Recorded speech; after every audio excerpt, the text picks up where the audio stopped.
Hey Overthinkers, my name is Courtney and welcome to the Overthinker Guide. So I'm actually currently on my first Virgin Voyages cruise and I thought this would be the perfect time to talk about embarkation day tips. So we're going to jump right into it. So first tip, do the app check-in in the app as soon as you can and choose the early check-in time. So this is actually before embarkation day. A few months before your cruise, they'll usually open up check-in times where you can check in when you actually arrive. And what you would do is, I always select the earliest time possible. And the reason why I suggest doing that is so that you can, once you get on early, you can handle all of your reservations, fix anything that needs to be fixed, make any requests before the crowd comes in. I feel like this makes it easier. From my experience, getting on early just makes everything so much easier. Tip number 2 is know your departure terminal. So someone once told me that they knew somebody who had a cruise that was leaving out of Fort Lauderdale, but they accidentally went to Port Canaveral. So those are, I think they're like a couple of hours away from each other. So they had to quickly rectify that situation. So know exactly where you're going.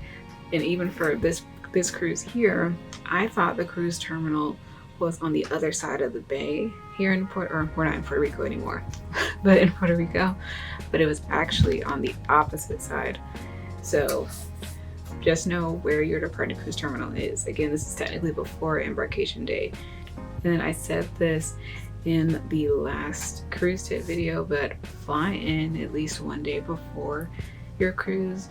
Normally, if you fly in the day of, there could be issues that delays your flight. It could be weather or just flight issues, technical issues, things like that, anything that could potentially delay your flight. So to avoid even taking that risk, it's better to fly in the day or a couple days before. Tip number 3, have a bag of carry-on items.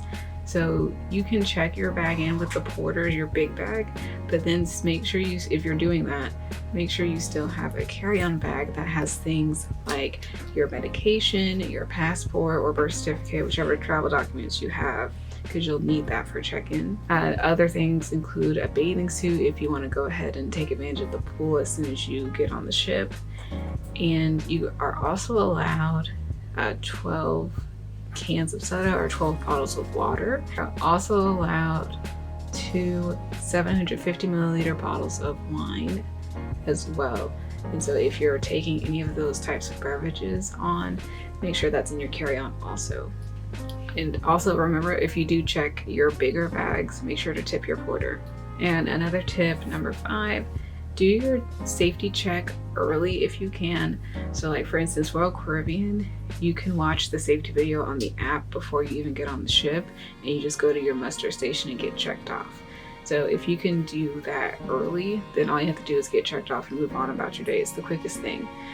For Virgin Voyages, you can't watch the video until you're on the ship. So you would watch it either on the app once it comes available, or you can watch it in your cabin where it shows there. And then they have a specific time that you go to your muster station to get checked off, and they will scan your bands. Tip number 6 is the reason why I said to get on the ship as early as you can. And that is for making sure all your reservations are set. So for this particular cruise, my reservations were already made. There were no issues with them because there were different restaurants for each reservation.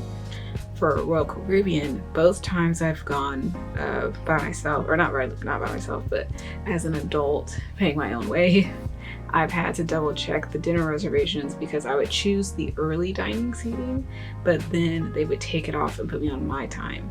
So that's why I recommend going early, so you can double check your dinner reservations, make sure everything is set on that.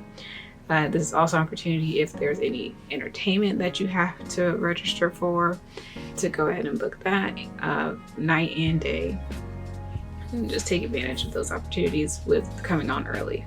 And so actually, when you're doing your dinner reservations, they'll normally ask for this at dinner, but just in case, make sure if you're going on a cruise rather, that has a main dining room, Make sure the head waiter knows of your allergies.